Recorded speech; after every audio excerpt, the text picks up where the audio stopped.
Objetos volantes no identificados. La gente afirma haberlos visto desde hace miles de años.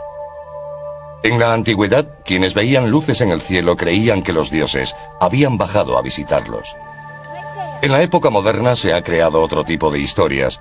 Son vida inteligente de otros planetas o aeronaves secretas cuya existencia debe permanecer oculta a toda costa. Encuentros extraterrestres. Hay una pequeña red de personas entregadas y a veces fanáticas que buscan respuestas al fenómeno ovni. Citan miles de incidentes relacionados con ovnis a lo largo de la historia, como posibles pruebas de naves alienígenas que han visitado la Tierra. Su gran oponente, el ejército de Estados Unidos. Los que creen en ovnis afirman que el gobierno oculta información sobre objetos volantes no identificados, para proteger proyectos militares secretos y para mantener oculta al público la delicada información sobre tecnología extraterrestre.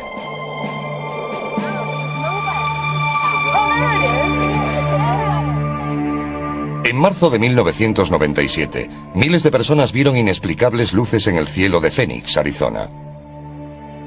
Algunos creen que presenciaron el vuelo de una gigantesca nave extraterrestre sobre sus cabezas. Estas mujeres dicen haber encontrado una nave militar de la era espacial en una carretera a las afueras de Houston.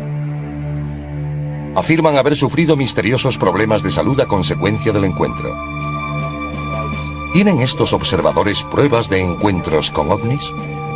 ¿Está el gobierno de Estados Unidos involucrado en una conspiración para ocultar información sobre los ovnis? ¿O quedarán archivados para siempre como sucesos inexplicables?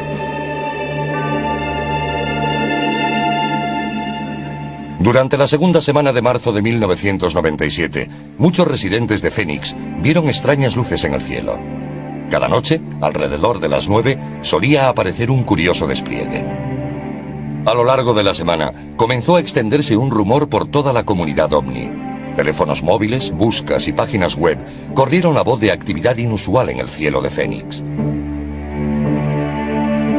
Tom King, armado con su extraña pero profesional cámara casera, se fue a la reserva india de Gila River para ver mejor las luces. La observé durante unos segundos y pensé, esto no es un avión, no sé qué es. Vamos a por estas cosas. Corrimos hasta los coches y cogimos nuestro equipo de vídeo. Regresamos allí arriba con el vídeo, el telescopio, los prismáticos y todo lo demás. Entonces empezamos a grabar y la primera luz se apagó. Unos 10 minutos después se encendió toda una formación. Luego volvieron a aparecer y esta vez eran más. Entonces apareció otra cerca de donde había aparecido la primera luz. Y un minuto después, una mujer gritó, ahí hay otra. No sabía cuál filmar, porque estaban muy alejadas entre sí. Pero entonces comenzaron a venir más, hasta un total de 4, y dije, este es un avistamiento importante, porque esto no sucede normalmente. Aquellas cosas tenían el tamaño aproximado de un pulgar extendido. Eran como soles naranja, muy brillantes, pero no iluminaban nada de lo que había a su alrededor. There's 4 of them. Look at, there's 3 of them all together. I got the third one popping. Lower to your left. There's one behind the chimney. One just flared up. I got 4 of them. Major sighting here. No, there's 5. Oh! Another one just showed up. Multiply. Whoa! Maybe somebody's setting up lights. No, those are in the sky. Holy. Mike Kirsten observó las luces desde 65 kilómetros al norte de la posición de Tom King. Durante más de 3 minutos, Kirsten grabó la emocionante aparición. Cuando vi la luz pensé, voy a grabarla, así podré mostrársela a alguien que pueda decirme qué es. Mientras lo hacía comenzó toda esa exhibición y secuencia de luces. Fue como si me hubiera tocado el premio gordo.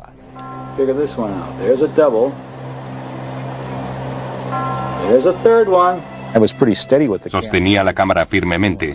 El único error que cometí, por supuesto, fue mover el zoom, porque así desenfocaba las luces. Llamé a mi esposa y vino hasta aquí. Estaba muy excitada. Lo que grabé sucedió a las 10 de la noche y al parecer los avistamientos tuvieron lugar desde las 8:15 hasta las 10 en punto. Hubo muchos testigos. Hey, Sue! Take a look at this. Submitted for your approval. What have we got here? Oh my God! I hit pay dirt. Finally. Well, that is a totally different configuration than we've ever seen before. Nadie sabía lo que veía, incluso quienes estaban acostumbrados a observar el cielo. Un piloto comercial y su esposa, azafata, estaban justo debajo del desconcertante avistamiento.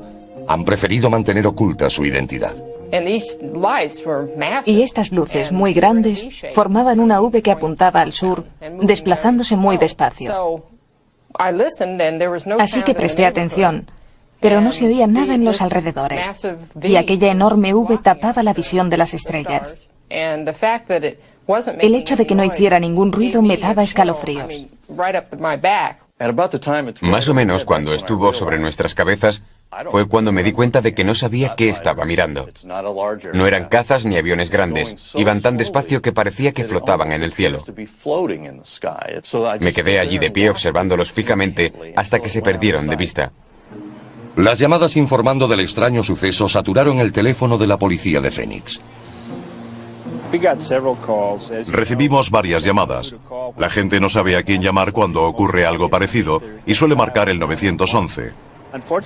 Desgraciadamente, poco podemos hacer.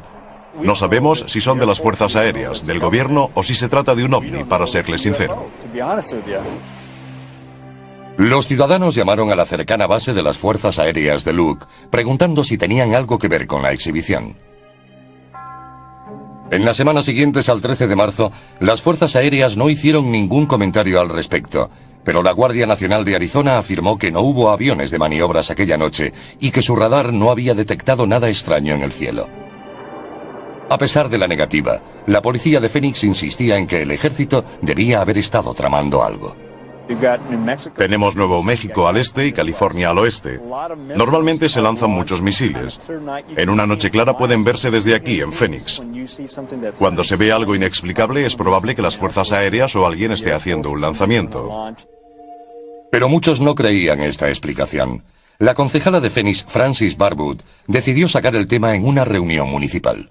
Apparently, the Air Force nobody is doing any investigation on it, and I'd just like to know if anybody has any information from the city and if the city is checking into it. Apparently, from what I saw on television, it was about the size of a football field, and there was 7 lights, and they all moved together like they were attached to something. So we don't know if it was a prank or, something that was just huge out there. But kind of curious, especially since people are starting to ask more questions. Thanks. Thank you. Se produjo un silencio y luego siguieron hablando. Fue algo bastante extraño. Tras la reunión, uno de los tenientes de alcalde se me acercó y me dijo que no querían discutir ese tema y que no debería haber hecho la pregunta, que había abierto la caja de Pandora. Después de la reunión, Barwood fue ridiculizada por la prensa y por algunos colegas del ayuntamiento. Para la concejala Barwood y muchos ciudadanos desconcertados, quedó claro que la ciudad no tenía intención de tomarla en serio o de abrir una investigación. ¿Qué vieron miles de testigos en el cielo la noche del 13 de marzo? ¿Era un gigantesco platillo volante de otro mundo o algo más? La comunidad ovni cree que alguien del ejército tiene que saber la verdad.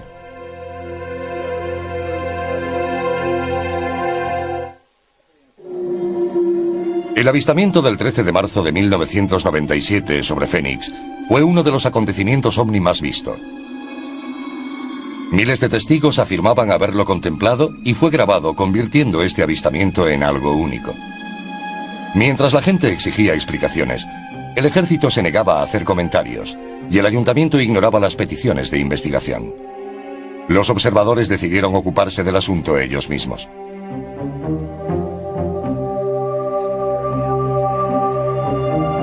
Ted Lohman fue uno de los más prominentes investigadores de ovnis que participó en el asunto.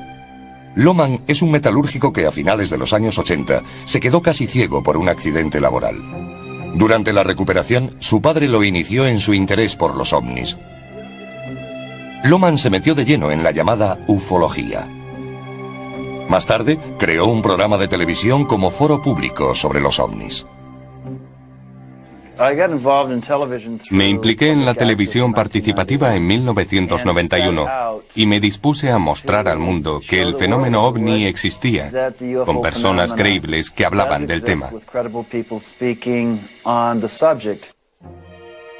Ted Lohmann estaba frustrado por la negativa del gobierno a buscar una explicación para las luces de Fénix.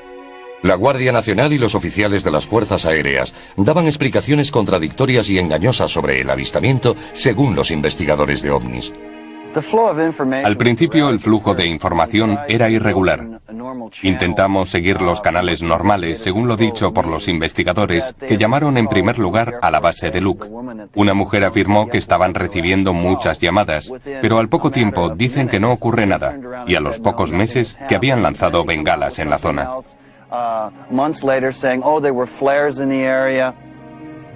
La Guardia Nacional de Arizona había dicho en principio que no tenía aviones en el cielo el 13 de marzo. En mayo, después de que el periódico USA Today publicara un artículo sobre el incidente, cambió su historia diciendo que la Guardia Nacional de Maryland había lanzado bengalas sobre el campo de tiro de Gila River en unos ejercicios. Lohmann decidió mandar a analizar el vídeo de las luces de Fénix para ver si esta nueva explicación podía ser confirmada. Cuando recibes algo como las luces de Fénix, hay que ponerlo en manos de expertos. Contacté con Jim Diletoso, en quien confiaba que estudiaría el fenómeno con la mente abierta y que me diría lo que pensaba en realidad.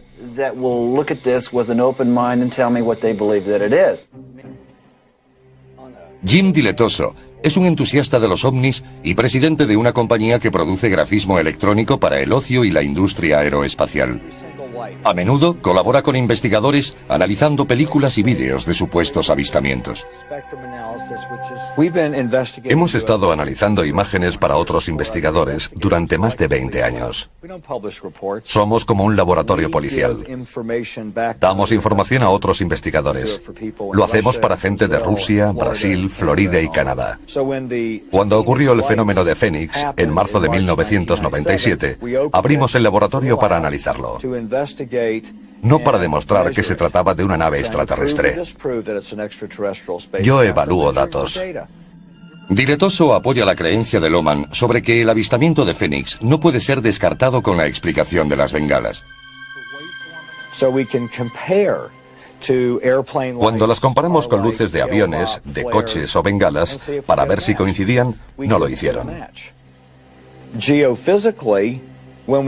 Geográficamente, cuando triangulamos los 5 vídeos grabados, los situamos en una posición que no está ni remotamente cercana a donde la Guardia Nacional supuestamente lanzó las bengalas.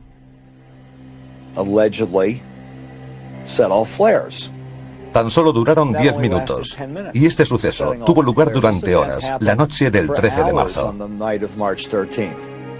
Muchos testigos discuten la posición donde el ejército afirma que fueron lanzadas las bengalas. También insisten en que las luces no iluminaban las montañas circundantes del modo en que lo habrían hecho las bengalas.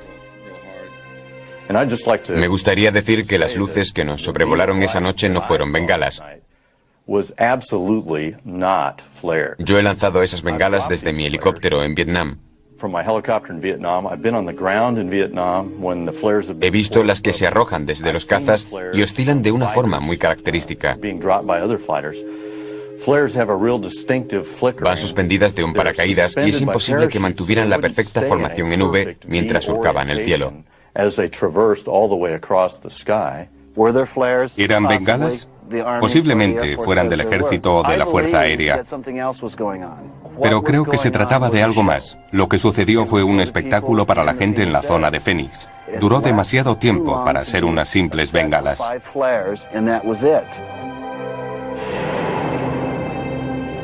¿Qué ocurrió realmente el 13 de marzo de 1997? ¿Vieron los miles de residentes de Fénix pasar sobre ellos una nave extraterrestre entre las 8:30 y 10 de la noche? Los escépticos cuestionan las técnicas de investigación de los llamados ufólogos. La responsabilidad de probar el suceso ovni reside en la persona que cuenta la historia, no en la que intenta desacreditarla. Tanto en la ciencia como en la vida real, las pruebas deben ser tales que no haya otra explicación más lógica, más fácilmente aceptada o más verosímil. Meses después, la Guardia Nacional de Arizona dio finalmente una explicación oficial a las luces de Fénix. Afirmaron que los avistamientos se debieron a una unidad aérea de maniobra sobre el sur de Arizona. La grabación de las 8:30 mostraba una formación de aeronaves por la zona. Más tarde, alrededor de las 10 en punto, se trataba de bengalas lanzadas por la Guardia Nacional de Maryland sobrevolando el sudeste de Phoenix. Todo lo que vio la gente fue un grupo de luces. Hubo quien las unió imaginando un objeto. Incluso algunos en la comunidad ovni dicen que las bengalas podrían haber sido las responsables de los avistamientos de las 10 en punto, pero afirman que los aviones convencionales no podrían haber producido la formación en V, vista por los testigos entre las 8 y las 10. El patrón parece militar, pero la gente tenía una impresión muy diferente de lo que sucedió a las 8:30. Si observamos la trayectoria de vuelo, algo muy importante, y trazamos una línea hacia el noroeste de Henderson, Nevada, nos lleva a la base aérea de Nellis y al Área 51. El Área 51 es la Shangri-La de la comunidad ovni. Una base militar secreta en el desierto de Nevada, que no aparece en ningún mapa del gobierno. Creen que el gobierno esconde muchos de sus secretos sobre ovnis en la famosa base. Los primeros informes llegaron del noroeste y directamente de acuerdo con esa línea. Hubo muchas especulaciones acerca de algo procedente de la base aérea de Nellis o Área 51, un avión espía supersecreto que vino en esta dirección. Estos observadores no están seguros de qué provocó las luces del 13 de marzo. Las teorías de aviones espía proliferan junto a las de naves extraterrestres, pero todas coinciden en pedir que el gobierno muestre al público la información que posea. Creo que hablo en nombre de la mayoría de la gente del campo de la ufología al decir que queremos la verdad. Quizás deseemos no haberla sabido una vez sea revelada, pero queremos que todo salga a la luz. Mucha gente, incluida al menos una concejala, pide una investigación sobre lo que sucedió. Yo pago con mis impuestos el combustible y los aviones, y cuando tengo serias preguntas y pruebas de algo, exijo alguna respuesta. Pienso que hay una ley no escrita por la que no se pueden preguntar estas cosas cuando formas parte del concejo. Se han reído de la gente que afirma haber visto algo. Yo nunca he visto nada, pero obviamente algo sucedió aquella noche. Cientos de personas me han contado lo que vieron y todos describen lo mismo. Allí hubo algo. A pesar de la demanda de la comunidad ovni, el ejército ha insistido en que no tienen nada más que decir sobre las luces de Fénix de marzo de 1997.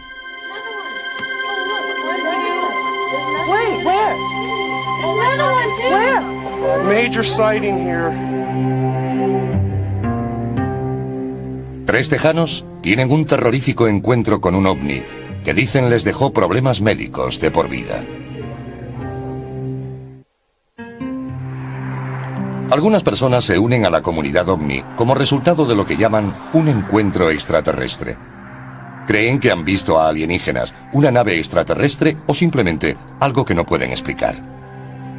2 mujeres afirman que sus vidas fueron desastrosamente alteradas por un encuentro con un objeto no identificado, y la comunidad ovni fue el único sitio al que pudieron acudir pidiendo ayuda.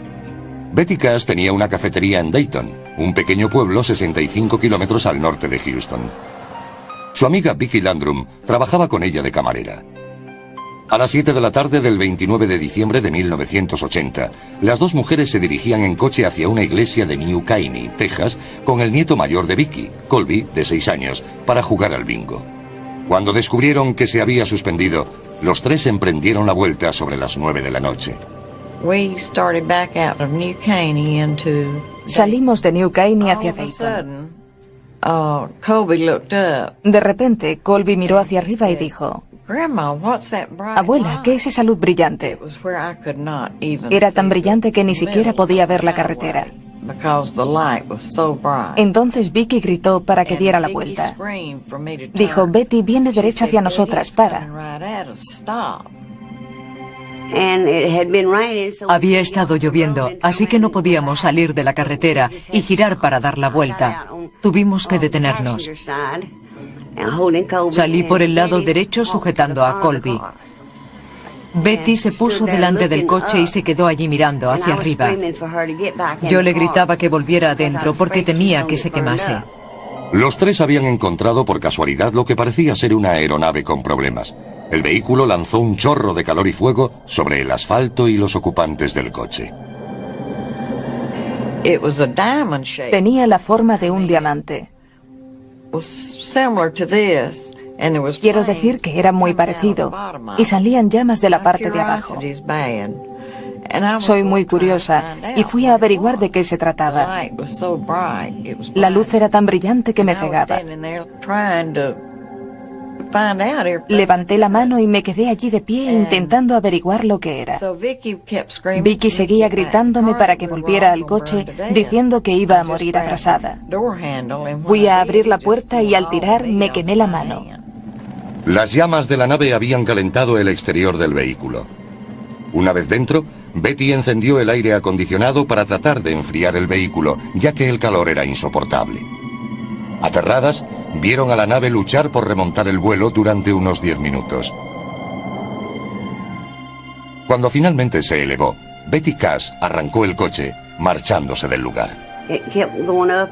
Siguió subiendo y bajando hasta que muy lentamente comenzó a subir y se dirigió hacia Houston.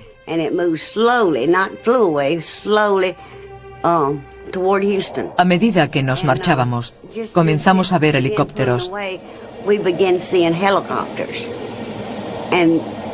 Y no eran de los pequeños, sino de los que utilizan para lanzar a paracaidistas.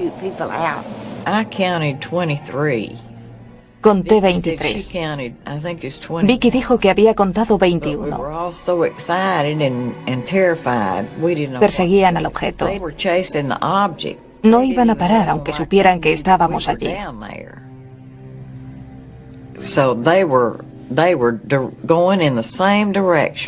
Iban en la misma dirección del objeto y no perderían tiempo en bajar. Betty Cash condujo a toda velocidad para huir de la nave mientras Vicky Landrum trataba de consolar a su nieto.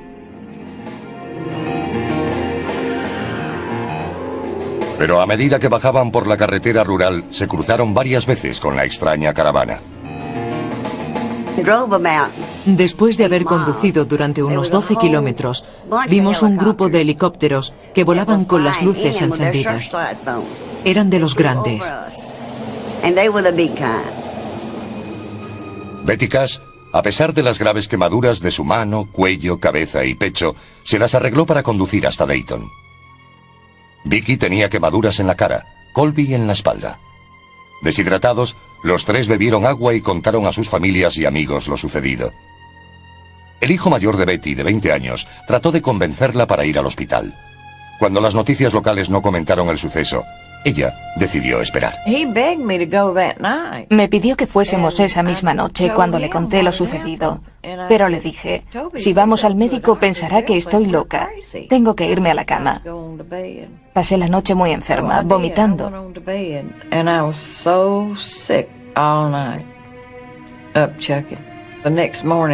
A la mañana siguiente, cuando desperté, había grandes mechones de pelo en mi almohada. Tenía ampollas por toda la cara. Durante varios días, las mujeres rechazaron atención médica temiendo no ser creídas. Pero cuando el estado de Betty empeoró, cedió y los tres fueron al hospital. No sabíamos que estaba tan mal.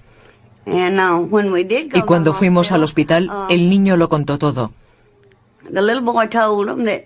Aunque yo se lo había advertido, dijo, me vas a regañar, pero le voy a contar al doctor lo que nos ha pasado.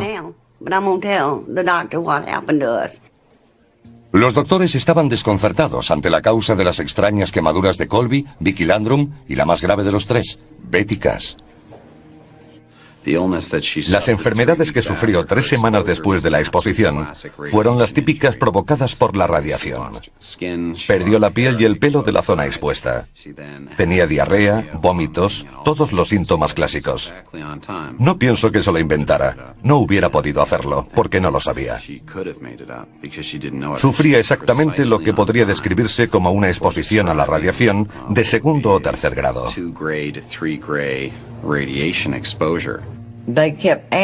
Me preguntaban continuamente cómo me había quemado. Yo no tenía ni idea de que aquel objeto probablemente me había envenenado por radiación.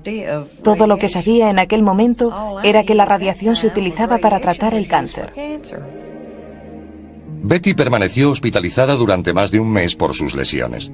Tras recibir el alta, no pudo seguir trabajando y se vio forzada a cerrar su restaurante. Desde el principio solo ha sufrido pérdidas. Estaba en la ruina por la enfermedad que tuvo después de estar expuesta a la radiación. Le he estado dando su medicación durante años, intentando ayudarla a superar todo esto. Más tarde apareció un cáncer de mama y hubo que practicarle la mastectomía. Además, no tenía seguro, ni las dolencias las hubiera cubierto ninguna prima a principios de los años 80. Las lesiones de Vicky Landrum y Colby, que no fueron tan severas, les dejaron problemas en la piel y la vista para toda la vida. Desesperadas, las mujeres escribieron al senador Lloyd Bentsen y al congresista Charles Wilson para pedir ayuda médica y respuestas. Recibí contestación de Lloyd Bentsen y Charles Wilson diciendo que fuésemos tan pronto como pudiésemos. Diciendo que en la base de las Fuerzas Aéreas de Bergstrom sabían todo lo ocurrido y que tendrían mucho gusto en ayudarnos en cuanto les fuera posible. Nos dijeron que podríamos conseguir ayuda médica allí, así que fuimos. Pero nos trataron muy mal.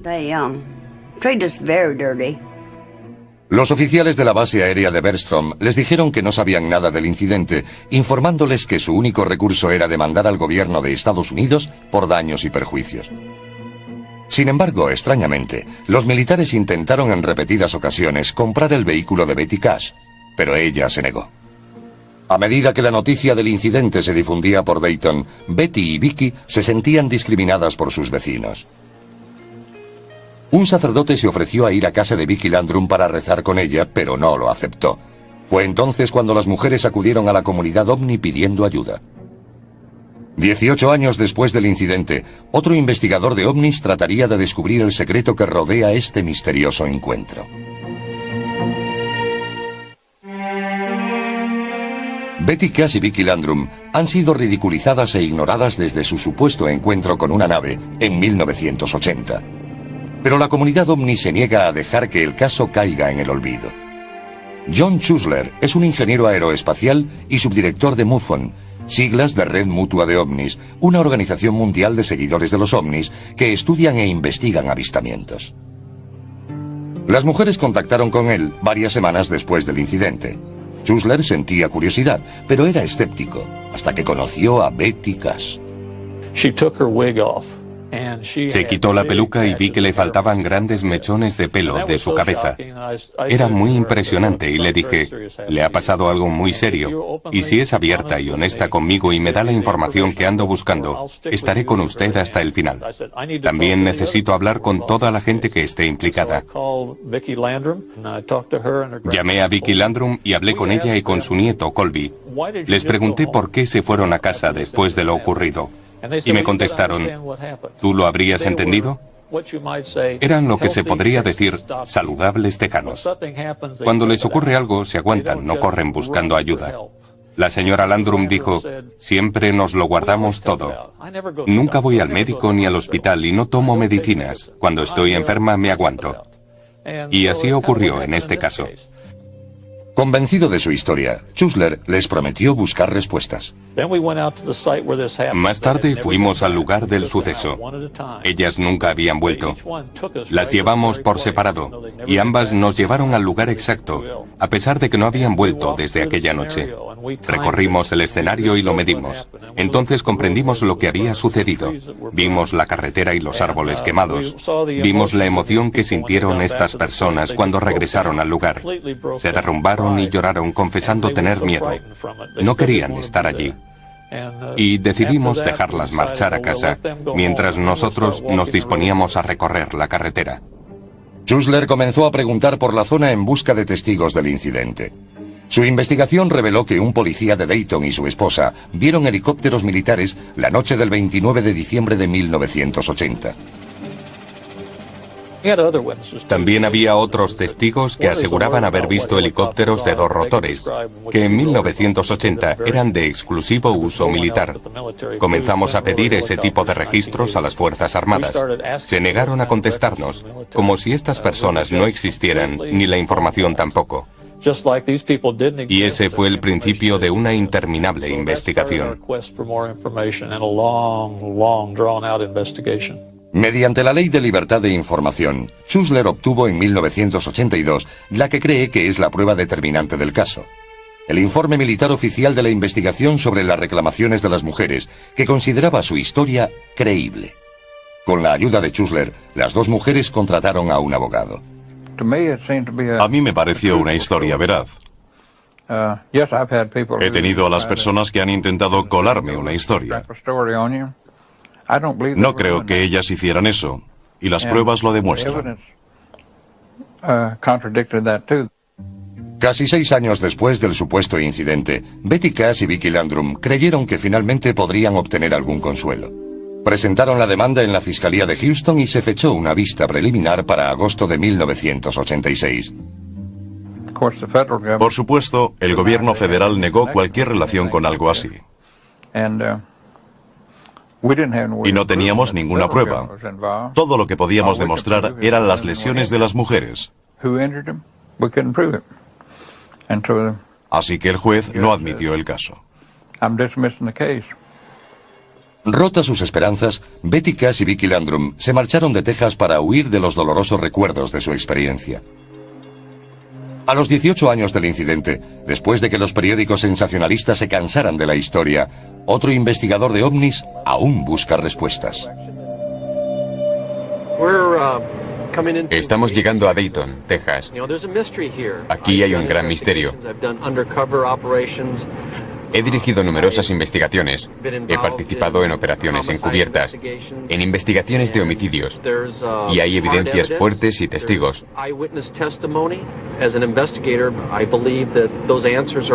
Como investigador, espero descubrir información que pueda desvelar este misterio y añadir otra pieza al puzzle de lo que sucedió el 29 de diciembre de 1980. Ken Storch es policía de Denver, miembro del MUFON y ex-sargento de las Fuerzas Aéreas. Durante su servicio militar, Storch afirma haber sido forzado a firmar un documento que le prohibía hablar sobre incidentes de ovnis. Su involuntaria participación en una supuesta ocultación del gobierno le hizo comprender la experiencia de Betty Cash y Vicki Landrum. Betty Cash, Vicki Landrum y Colby pasaron esa curva y se encontraron de frente con algo desconocido. Se trataba de un objeto brillante con forma de diamante que emitía una fuente de potencia de alta intensidad, según ellas, una llama.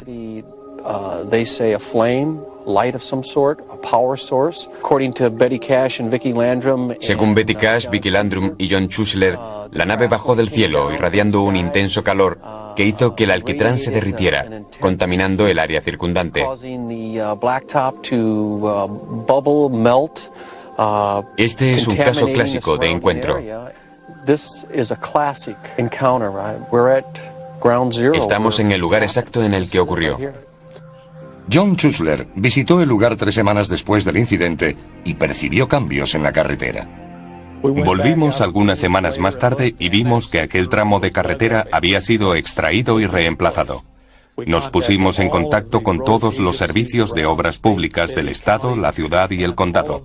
Todas nos dijeron que no habían reformado la carretera. Algunos testigos decían haber visto a gente trabajando, pero los camiones no llevaban identificación.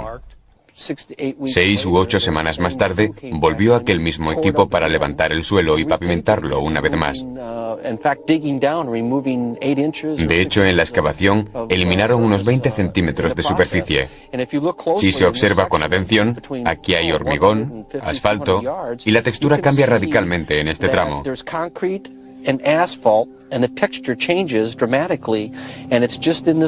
No es como el resto de la carretera. Storch percibe que los cambios hechos al asfalto van en paralelo con pequeños árboles que flanquean la carretera.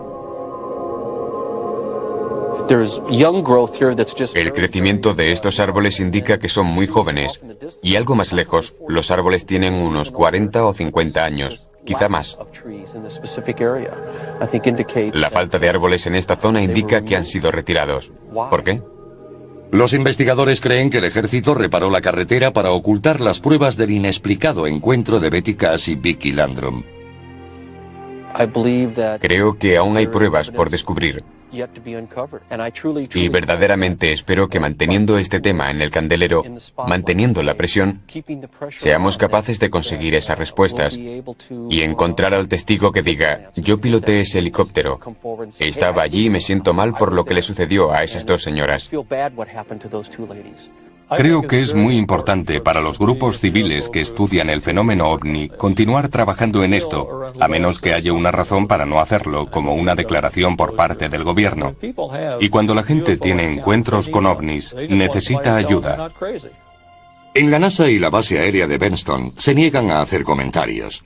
Betty y Vicky creen que el gobierno estadounidense les ha mentido acerca de su implicación desde el principio. Han arruinado mi salud. Han arruinado mi vida.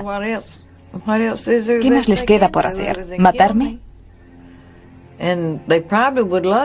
Probablemente les encantaría hacerlo.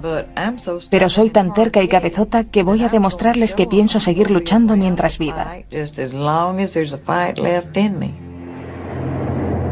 ¿Son Betty Cash y Vicky Landrum víctimas de un programa militar secreto fallido?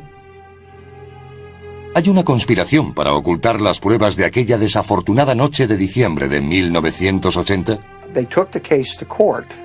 Llevaron el caso a los tribunales. Perdieron en el Tribunal Federal. No pudieron demostrar que lo ocurrido pudiera ser el resultado de alguna acción del gobierno. Creo que se extralimitaron. Hay que recordar que casi el 10% de los casos relacionados con ovnis son inventados por gente que informa sobre sucesos, que sabe que no son ciertos. Los investigadores de fenómenos ovni ven demasiadas coincidencias en el caso para que sea una invención. Hay que admitir que cualquier tipo de radiación puede ser imitada por algunos aparatos, pero tenemos la combinación de efectos, múltiples testigos, información de testigos que respaldan la de otros, más el testimonio de los médicos sobre un caso que tuvo lugar exactamente al mismo tiempo. Este caso lo reúne todo. Creo que Betty Cash y Vicky Landrum encontraron algo. Mi intuición me dice que el gobierno está metido hasta las cejas. Creo que tenemos que presionar al tío Sam para que ponga las cartas sobre la mesa y nos deje ver toda la información. Los críticos creen que la comunidad ovni busca respuestas del gobierno que simplemente no existen. Si los investigadores no reúnen suficientes pruebas para hacer un análisis objetivo, no importa que uno crea que ha pasado por una extraña experiencia. Cuando dicen que no pueden continuar con la investigación, no están siendo crueles, están siendo realistas. Los escépticos discuten las teorías de conspiración que rodean muchos casos y aseguran que el gobierno no tiene motivos para ocultar la verdad. Uno puede reconstruir un hecho y hacerlo parecer muy extraño. Por experiencia, sé que el ejército no miente respecto a lo que hace. Se preocupa mucho por su imagen pública. Primero, el gobierno tiene razones para mentir. Y segundo, el gobierno miente. Hay pruebas sobradas de que lo han pillado con las manos en la masa. El incidente de Alabama con dos jóvenes negros que fueron sometidos a pruebas. Los soldados llevados al desierto en los años 40 y 50 sometidos a explosiones atómicas. Y el gobierno lo niega todo. Yo diría a estos caballeros, mentira. Un militar se enfrenta al gobierno y exige que revele sus secretos sobre los ovnis.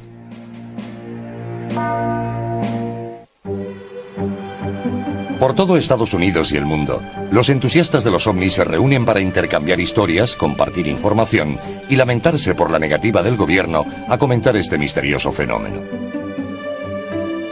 Uno de los críticos más elocuentes del secretismo del gobierno es el sargento mayor retirado Robert Dean, que durante los años 60 tuvo un alto cargo en la OTAN. Dean afirma haber visto un documento militar altamente secreto que contenía información sobre incidentes con ovnis que casi desencadena la Tercera Guerra Mundial.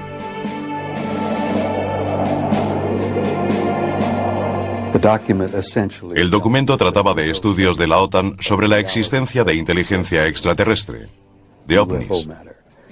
Había grandes objetos circulares metálicos que sobrevolaban toda Europa en formación y desaparecían del radar de la OTAN sobre el mar de Noruega. Este asunto casi provocó que entráramos en guerra con los soviéticos al menos media docena de veces por error. En cuanto me di cuenta de que se trataba de un hecho y no de un mito o una leyenda, me impactó tanto que aún no he podido superarlo. Dean y su esposa Cecilia han creado una organización para informar y presionar al Congreso. Stargate International es una organización dedicada a un objetivo principal: sacar a la luz la verdad de los ovnis y la inteligencia extraterrestre que ha sido encubierta y negada durante muchos años, no solo por nuestro gobierno, sino prácticamente por todos los de este planeta. Ha llegado el momento de que el gobierno norteamericano le diga la verdad a la gente.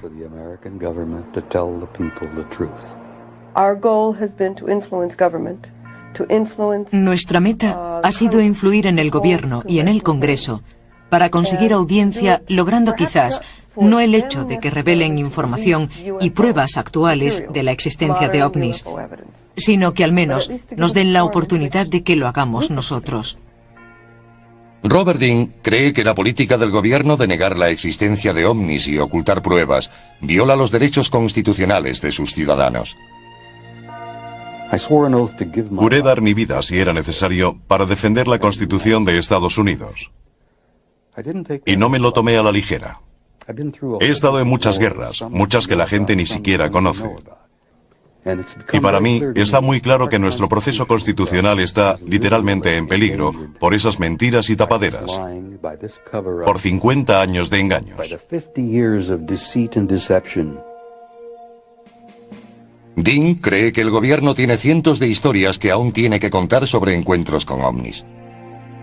Según Dean, la conferencia de prensa de las Fuerzas Aéreas estadounidenses de 1997 respecto al accidente de una nave alienígena en Roswell, Nuevo México, fue otro engaño.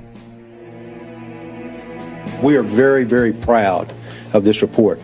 We think in our office that this answers lots of questions, and it answers them logically and with integrity. Me refiero a lo absurdo de las recientes declaraciones de las Fuerzas Aéreas sobre Roswell. Primero se trataba de un globo, luego no lo era, y más tarde sí, pero de un tipo diferente. Ahora dicen que lanzaron muñecos para simular accidentes por la zona. No importa que aquello sucediera hace 10 años. Les digo a ustedes y a los espectadores que la gente no va a tolerar esto por más tiempo.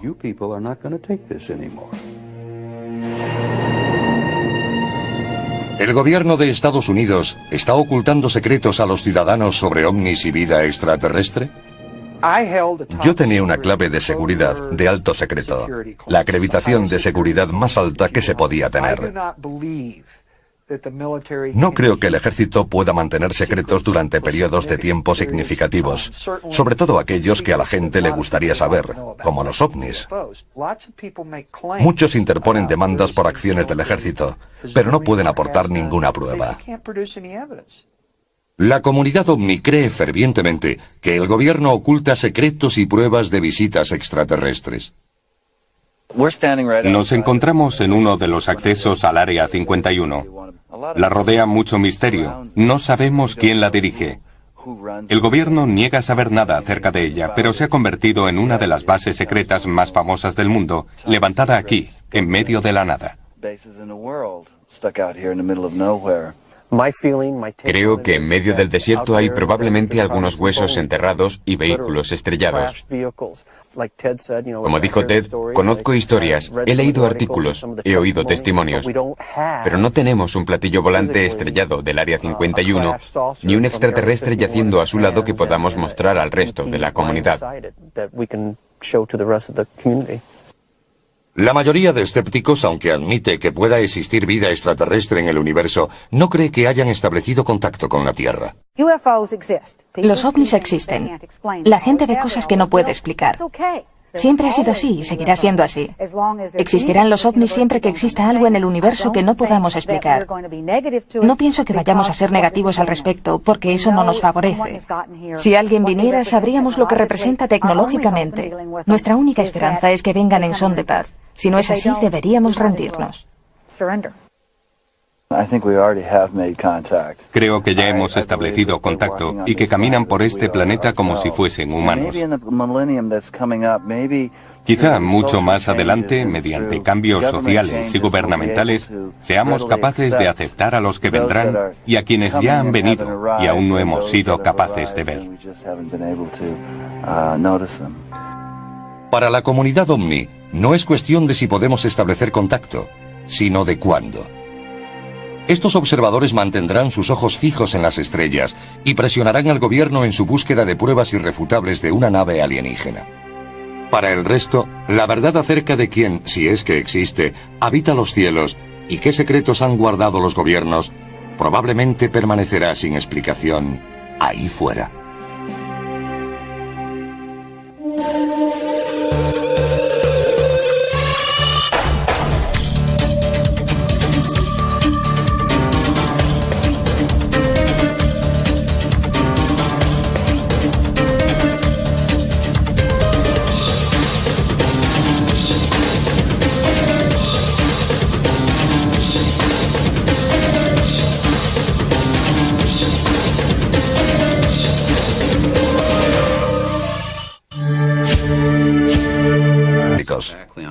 No pienso que se lo inventara. No hubiera podido hacerlo, porque no lo sabía.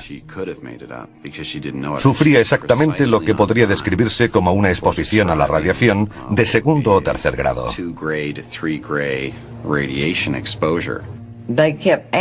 Me preguntaban continuamente cómo me había quemado. Yo no tenía ni idea de que aquel objeto probablemente me había envenenado por radiación. Todo lo que sabía en aquel momento era que la radiación se utilizaba para tratar el cáncer.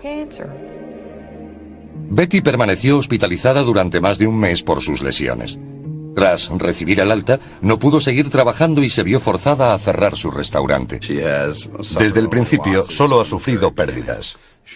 Estaba en la ruina por la enfermedad que tuvo después de estar expuesta a la radiación. Le he estado dando su medicación durante años, intentando ayudarla a superar todo esto. Más tarde apareció un cáncer de mama y hubo que practicarle la mastectomía. Además, no tenía seguro, ni las dolencias las hubiera cubierto ninguna prima a principios de los años 80. Las lesiones de Vicky Landrum y Colby, que no fueron tan severas, les dejaron problemas en la piel y la vista para toda la vida.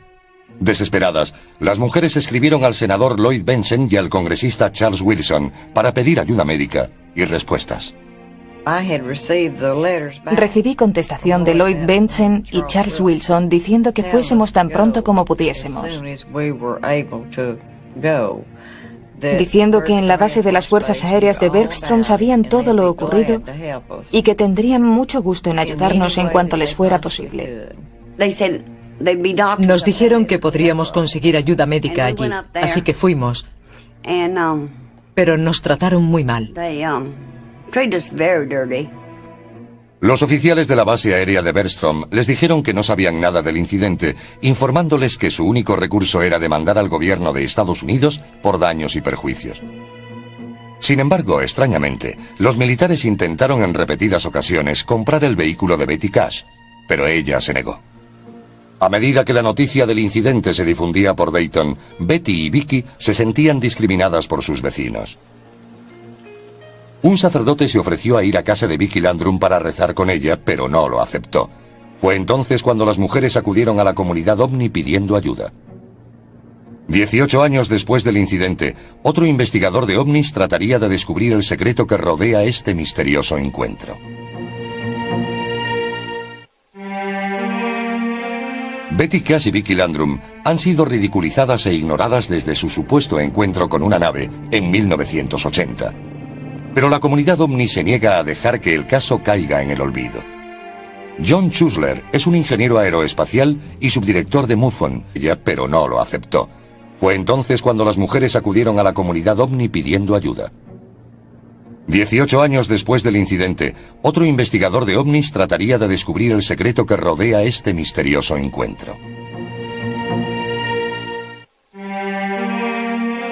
Betty Cass y Vicky Landrum han sido ridiculizadas e ignoradas desde su supuesto encuentro con una nave en 1980. Pero la comunidad ovni se niega a dejar que el caso caiga en el olvido. John Chusler es un ingeniero aeroespacial y subdirector de MUFON, siglas de Red Mutua de OVNIs, una organización mundial de seguidores de los ovnis que estudian e investigan avistamientos. Las mujeres contactaron con él varias semanas después del incidente. Chusler sentía curiosidad, pero era escéptico, hasta que conoció a Betty Cass. Se quitó la peluca y vi que le faltaban grandes mechones de pelo de su cabeza. Era muy impresionante y le dije, le ha pasado algo muy serio, y si es abierta y honesta conmigo y me da la información que ando buscando, estaré con usted hasta el final. También necesito hablar con toda la gente que esté implicada. Llamé a Vicky Landrum y hablé con ella y con su nieto, Colby. Les pregunté por qué se fueron a casa después de lo ocurrido. Y me contestaron, ¿tú lo habrías entendido? Eran lo que se podría decir saludables tejanos. Cuando les ocurre algo, se aguantan, no corren buscando ayuda. La señora Landrum dijo, siempre nos lo guardamos todo. Nunca voy al médico ni al hospital y no tomo medicinas. Cuando estoy enferma me aguanto. Y así ocurrió en este caso. Convencido de su historia, Chusler les prometió buscar respuestas. Más tarde fuimos al lugar del suceso. Ellas nunca habían vuelto. Las llevamos por separado y ambas nos llevaron al lugar exacto, a pesar de que no habían vuelto desde aquella noche. Recorrimos el escenario y lo medimos. Entonces comprendimos lo que había sucedido. Vimos la carretera y los árboles quemados. Vimos la emoción que sintieron estas personas cuando regresaron al lugar. Se derrumbaron y lloraron confesando tener miedo. No querían estar allí. Y decidimos dejarlas marchar a casa, mientras nosotros nos disponíamos a recorrer la carretera. Chusler comenzó a preguntar por la zona en busca de testigos del incidente. Su investigación reveló que un policía de Dayton y su esposa vieron helicópteros militares la noche del 29 de diciembre de 1980. También había otros testigos que aseguraban haber visto helicópteros de 2 rotores, que en 1980 eran de exclusivo uso militar. Comenzamos a pedir ese tipo de registros a las Fuerzas Armadas. Se negaron a contestarnos, como si estas personas no existieran, ni la información tampoco. Major sighting here. 3 tejanos tienen un terrorífico encuentro con un ovni que dicen les dejó problemas médicos de por vida. Algunas personas se unen a la comunidad ovni como resultado de lo que llaman un encuentro extraterrestre. Creen que han visto a alienígenas, una nave extraterrestre o simplemente algo que no pueden explicar. 2 mujeres afirman que sus vidas fueron desastrosamente alteradas por un encuentro con un objeto no identificado, y la comunidad ovni fue el único sitio al que pudieron acudir pidiendo ayuda. Betty Cass tenía una cafetería en Dayton, un pequeño pueblo 65 kilómetros al norte de Houston. Su amiga Vicky Landrum trabajaba con ella de camarera. A las 7 de la tarde del 29 de diciembre de 1980, las 2 mujeres se dirigían en coche hacia una iglesia de New Caney, Texas, con el nieto mayor de Vicky, Colby, de 6 años, para jugar al bingo. Cuando descubrieron que se había suspendido, los 3 emprendieron la vuelta sobre las 9 de la noche. Salimos de New Caney hacia Dayton. De repente, Colby miró hacia arriba y dijo, Abuela, ¿qué es esa luz brillante? Era tan brillante que ni siquiera podía ver la carretera. Entonces Vicky gritó para que diera la vuelta. Dijo, Betty viene derecho hacia nosotras, para. Había estado lloviendo, así que no podíamos salir de la carretera y girar para dar la vuelta. Tuvimos que detenernos. Salí por el lado derecho sujetando a Colby. Betty se puso delante del coche y se quedó allí mirando hacia arriba. Yo le gritaba que volviera adentro porque temía que se quemase. Los tres habían encontrado por casualidad lo que parecía ser una aeronave con problemas. El vehículo lanzó un chorro de calor y fuego sobre el asfalto y los ocupantes del coche. Tenía la forma de un diamante. Quiero decir que era muy parecido, y salían llamas de la parte de abajo. Soy muy curiosa, y fui a averiguar de qué se trataba. La luz era tan brillante que me cegaba. Levanté la mano y me quedé allí de pie intentando averiguar lo que era. Vicky seguía gritándome para que volviera al coche, diciendo que iba a morir abrasada. Fui a abrir la puerta y al tirar me quemé la mano. Las llamas de la nave habían calentado el exterior del vehículo. Una vez dentro, Betty encendió el aire acondicionado para tratar de enfriar el vehículo, ya que el calor era insoportable. Major sighting here. 3 tejanos tienen un terrorífico encuentro con un ovni que dicen les dejó problemas médicos de por vida. Algunas personas se unen a la comunidad ovni como resultado de lo que llaman un encuentro extraterrestre. Creen que han visto a alienígenas, una nave extraterrestre o simplemente algo que no pueden explicar. 2 mujeres afirman que sus vidas fueron desastrosamente alteradas por un encuentro con un objeto no identificado, y la comunidad ovni fue el único sitio al que pudieron acudir pidiendo ayuda. Betty Cass tenía una cafetería en Dayton, un pequeño pueblo 65 kilómetros al norte de Houston. Su amiga Vicky Landrum trabajaba con ella de camarera. A las 7 de la tarde del 29 de diciembre de 1980, las 2 mujeres se dirigían en coche hacia una iglesia de New Caney, Texas, con el nieto mayor de Vicky, Colby, de 6 años, para jugar al bingo. Cuando descubrieron que se había suspendido, los 3 emprendieron la vuelta sobre las 9 de la noche. Salimos de New Caney hacia Dayton. De repente, Colby miró hacia arriba y dijo, Abuela, ¿qué es esa luz brillante? Era tan brillante que ni siquiera podía ver la carretera. Entonces Vicky gritó para que diera la vuelta. Dijo, Betty viene derecho hacia nosotras, para. Había estado lloviendo, así que no podíamos salir de la carretera y girar para dar la vuelta. Tuvimos que detenernos. Salí por el lado derecho sujetando a Colby. Betty se puso delante del coche y se quedó allí mirando hacia arriba.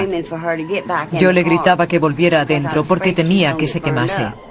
Los 3 habían encontrado por casualidad lo que parecía ser una aeronave con problemas. El vehículo lanzó un chorro de calor y fuego sobre el asfalto y los ocupantes del coche. Tenía la forma de un diamante. Quiero decir que era muy parecido, y salían llamas de la parte de abajo. Soy muy curiosa, y fui a averiguar de qué se trataba. La luz era tan brillante que me cegaba. Levanté la mano y me quedé allí de pie intentando averiguar lo que era. Vicky seguía gritándome para que volviera al coche, diciendo que iba a morir abrasada. Fui a abrir la puerta y al tirar me quemé la mano. Las llamas de la nave habían calentado el exterior del vehículo. Una vez dentro, Betty encendió el aire acondicionado para tratar de enfriar el vehículo, ya que el calor era insoportable. Aterrada, la comunidad ovni se niega a dejar que el caso caiga en el olvido. John Chusler es un ingeniero aeroespacial y subdirector de MUFON, siglas de Red Mutua de OVNIs, una organización mundial de seguidores de los ovnis que estudian e investigan avistamientos. Las mujeres contactaron con él varias semanas después del incidente. Chusler sentía curiosidad, pero era escéptico, hasta que conoció a Betty Cass.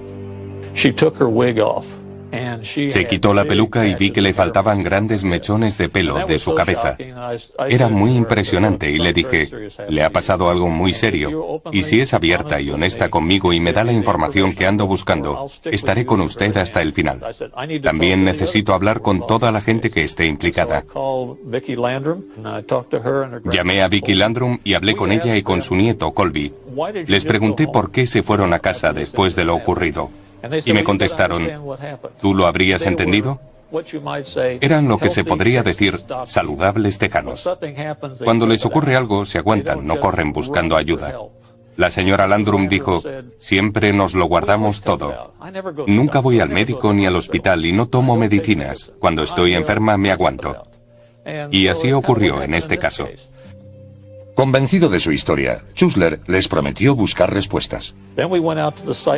Más tarde fuimos al lugar del suceso. Ellas nunca habían vuelto. Las llevamos por separado y ambas nos llevaron al lugar exacto, a pesar de que no habían vuelto desde aquella noche. Recorrimos el escenario y lo medimos. Entonces comprendimos lo que había sucedido. Vimos la carretera y los árboles quemados. Vimos la emoción que sintieron estas personas cuando regresaron al lugar. Se derrumbaron y lloraron confesando tener miedo. No querían estar allí. Y decidimos dejarlas marchar a casa, mientras nosotros nos disponíamos a recorrer la carretera. Chusler comenzó a preguntar por la zona en busca de testigos del incidente. Su investigación reveló que un policía de Dayton y su esposa vieron helicópteros militares la noche del 29 de diciembre de 1980.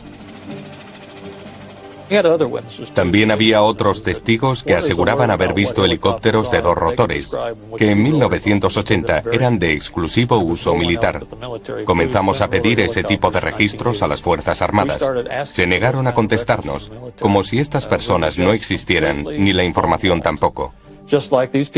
Y ese fue el principio de una interminable investigación. Mediante la Ley de Libertad de Información, Chusler obtuvo en 1982 la que cree que es la prueba determinante del caso. El informe militar oficial de la investigación sobre las reclamaciones de las mujeres, que consideraba su historia creíble. Con la ayuda de Chusler, las dos mujeres contrataron... Muchos testigos discuten la posición donde el ejército afirma que fueron lanzadas las bengalas. También insisten en que las luces no iluminaban las montañas circundantes del modo en que lo habrían hecho las bengalas. Me gustaría decir que las luces que nos sobrevolaron esa noche no fueron bengalas. Yo he lanzado esas bengalas desde mi helicóptero en Vietnam. He visto las que se arrojan desde los cazas y oscilan de una forma muy característica.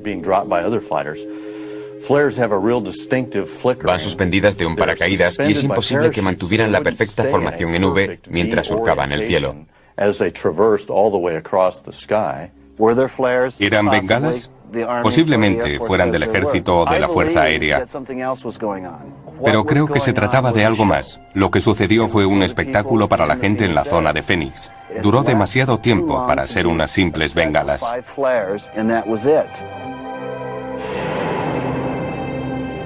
¿Qué ocurrió realmente el 13 de marzo de 1997?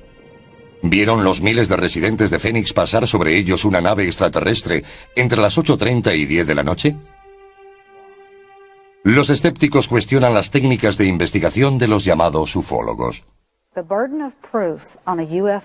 La responsabilidad de probar el suceso ovni reside en la persona que cuenta la historia, no en la que intenta desacreditarla.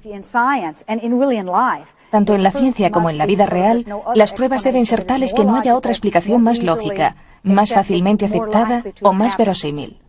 Meses después, la Guardia Nacional de Arizona dio finalmente una explicación oficial a las luces de Phoenix. Afirmaron que los avistamientos se debieron a una unidad aérea de maniobra sobre el sur de Arizona. La grabación de las 8:30 mostraba una formación de aeronaves por la zona. Más tarde, alrededor de las 10 en punto, se trataba de bengalas lanzadas por la Guardia Nacional de Maryland sobrevolando el sudeste de Phoenix. Todo lo que vio la gente fue un grupo de luces. Hubo quien las unió imaginando un objeto. Incluso algunos en la comunidad ovni dicen que las bengalas podrían haber sido las responsables de los avistamientos de las 10 en punto. Pero afirman que los aviones convencionales no podrían haber producido la formación en V, vista por los testigos entre las 8 y las 10. El patrón parece militar, pero la gente tenía una impresión muy diferente de lo que sucedió a las 8:30. Si observamos la trayectoria de vuelo, algo muy importante, y trazamos una línea hacia el noroeste de Henderson, Nevada, nos lleva a la base aérea de Nellis y al Área 51. El Área 51 es la Shangri-La de la comunidad OVNI. Tía de Denver, miembro del MUFON y exsargento de las Fuerzas Aéreas. Durante su servicio militar, Storch afirma haber sido forzado a firmar un documento que le prohibía hablar sobre incidentes de ovnis. Su involuntaria participación en una supuesta ocultación del gobierno le hizo comprender la experiencia de Betty Cash y Vicky Landrum. Betty Cash, Vicky Landrum y Colby pasaron esa curva y se encontraron de frente con algo desconocido.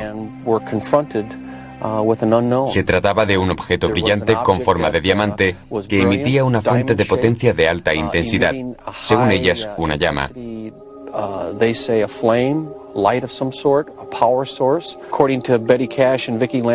Según Betty Cash, Vicky Landrum y John Schuessler, la nave bajó del cielo irradiando un intenso calor que hizo que el alquitrán se derritiera, contaminando el área circundante. Este es un caso clásico de encuentro. Estamos en el lugar exacto en el que ocurrió. John Schuessler visitó el lugar 3 semanas después del incidente y percibió cambios en la carretera. Volvimos algunas semanas más tarde y vimos que aquel tramo de carretera había sido extraído y reemplazado. Nos pusimos en contacto con todos los servicios de obras públicas del estado, la ciudad y el condado. Todas nos dijeron que no habían reformado la carretera. Algunos testigos decían haber visto a gente trabajando, pero los camiones no llevaban identificación. 6 u 8 semanas más tarde, volvió aquel mismo equipo para levantar el suelo y pavimentarlo una vez más. De hecho, en la excavación, eliminaron unos 20 centímetros de superficie. Si se observa con atención, aquí hay hormigón, asfalto, y la textura cambia radicalmente en este tramo.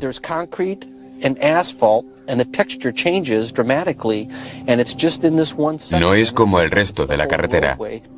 Storch percibe que los cambios hechos al asfalto van en paralelo con pequeños árboles que flanquean la carretera. El crecimiento de estos árboles indica que son muy jóvenes, y algo más lejos, los árboles tienen unos 40 o 50 años, quizá más. La falta de árboles en esta zona indica que han sido retirados. ¿Por qué? Los investigadores creen que el ejército reparó la carretera para ocultar las pruebas del inexplicado encuentro de Betty Cash y Vicky Landrum. Creo que aún hay pruebas por descubrir.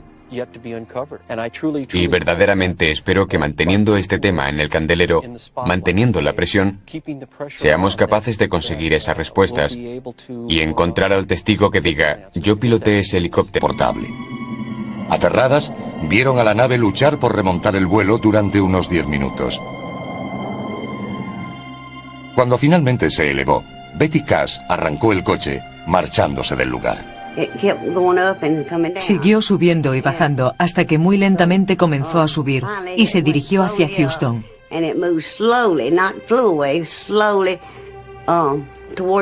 A medida que nos marchábamos, comenzamos a ver helicópteros. Y no eran de los pequeños, sino de los que utilizan para lanzar a paracaidistas. Conté 23. Vicky dijo que había contado 21. Perseguían al objeto. No iban a parar aunque supieran que estábamos allí.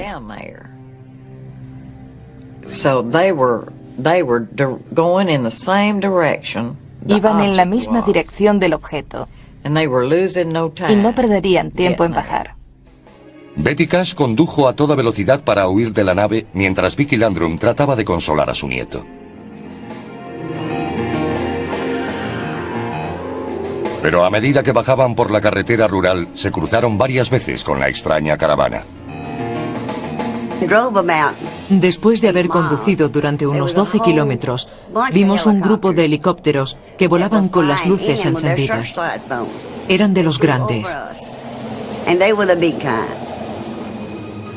Betty Cash, a pesar de las graves quemaduras de su mano, cuello, cabeza y pecho, se las arregló para conducir hasta Dayton.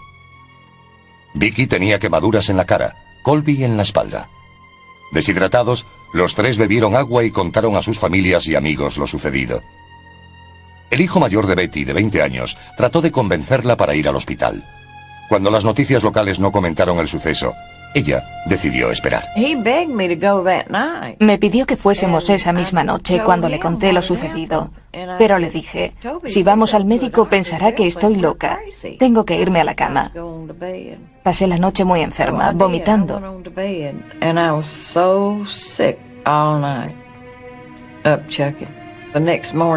A la mañana siguiente, cuando desperté, había grandes mechones de pelo en mi almohada. Tenía ampollas por toda la cara. Durante varios días, las mujeres rechazaron atención médica temiendo no ser creídas. Pero cuando el estado de Betty empeoró, cedió y los tres fueron al hospital. No sabíamos que estaba tan mal. Y cuando fuimos al hospital, el niño lo contó todo. Aunque yo se lo había advertido, dijo, Comenzamos a pedir ese tipo de registros a las Fuerzas Armadas. Se negaron a contestarnos, como si estas personas no existieran, ni la información tampoco.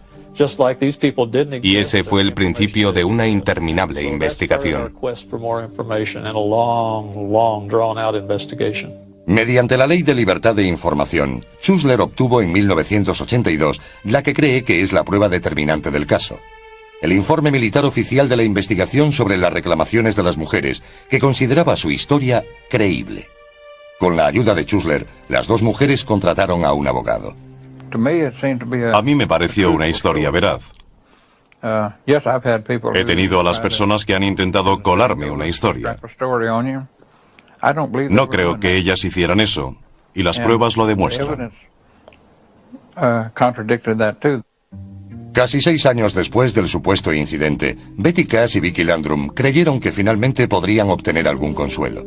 Presentaron la demanda en la Fiscalía de Houston y se fechó una vista preliminar para agosto de 1986. Por supuesto, el gobierno federal negó cualquier relación con algo así. Y no teníamos ninguna prueba.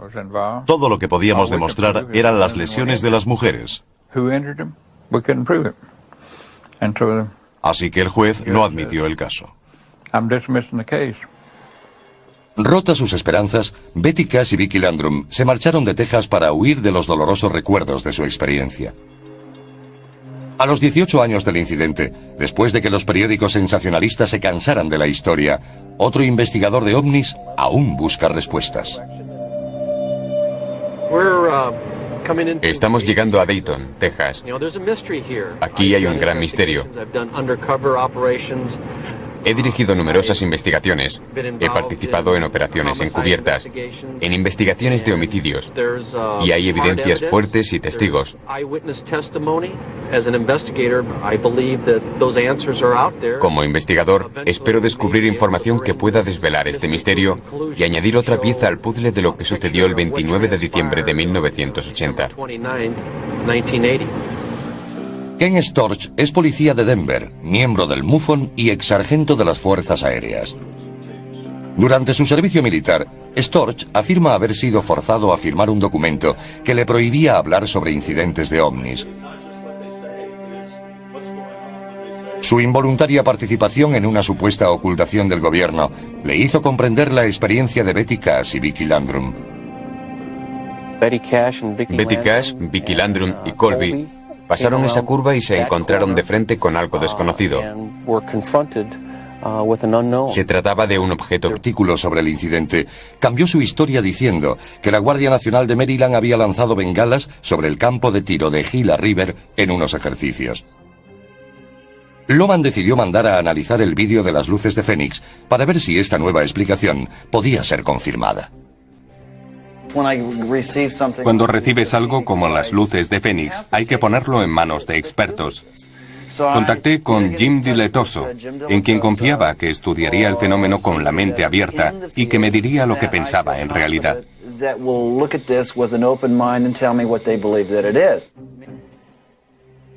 Jim Diletoso es un entusiasta de los ovnis y presidente de una compañía que produce grafismo electrónico para el ocio y la industria aeroespacial. A menudo colabora con investigadores analizando películas y vídeos de supuestos avistamientos. Hemos estado analizando imágenes para otros investigadores durante más de 20 años. Somos como un laboratorio policial. Damos información a otros investigadores. Lo hacemos para gente de Rusia, Brasil, Florida y Canadá. Cuando ocurrió el fenómeno de Fénix, en marzo de 1997, abrimos el laboratorio para analizarlo. No para demostrar que se trataba de una nave extraterrestre. Yo evalúo datos. Diletoso apoya la creencia de Lohmann sobre que el avistamiento de Fénix no puede ser descartado con la explicación de las bengalas.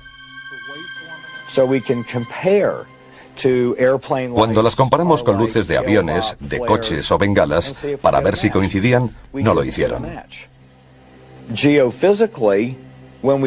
Geográficamente, cuando triangulamos los 5 vídeos grabados, los situamos en una posición que no está ni remotamente cercana a donde la Guardia Nacional supuestamente lanzó las bengalas.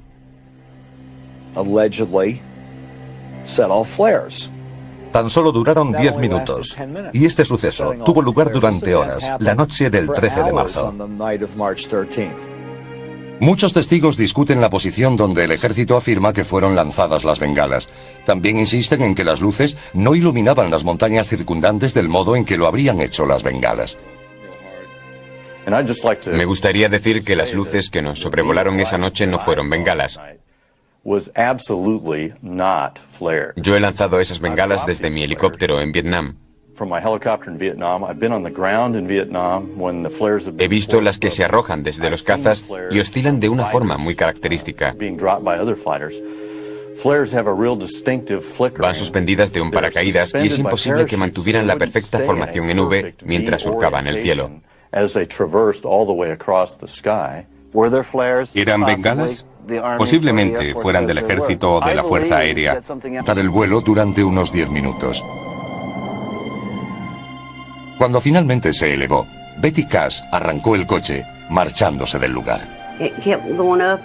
Siguió subiendo y bajando hasta que muy lentamente comenzó a subir y se dirigió hacia Houston.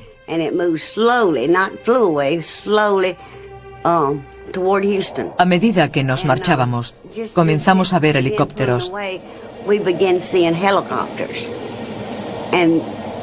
Y no eran de los pequeños, sino de los que utilizan para lanzar a paracaidistas.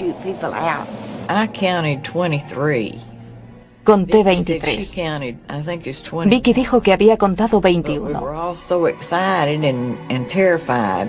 Perseguían al objeto. No iban a parar aunque supieran que estábamos allí.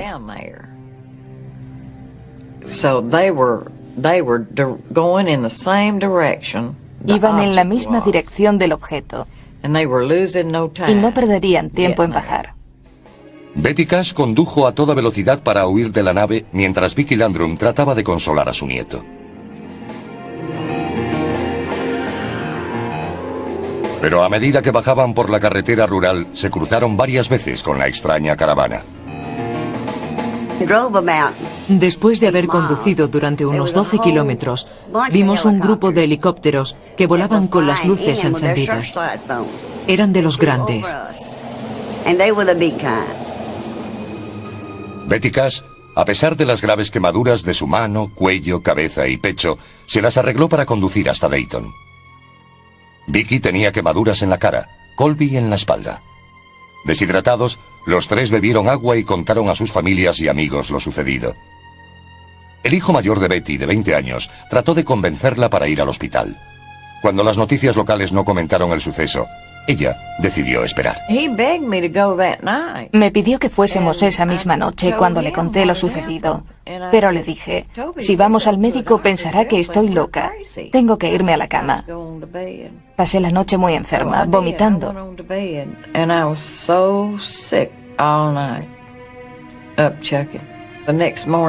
A la mañana siguiente, cuando desperté, había grandes mechones de pelo en mi almohada.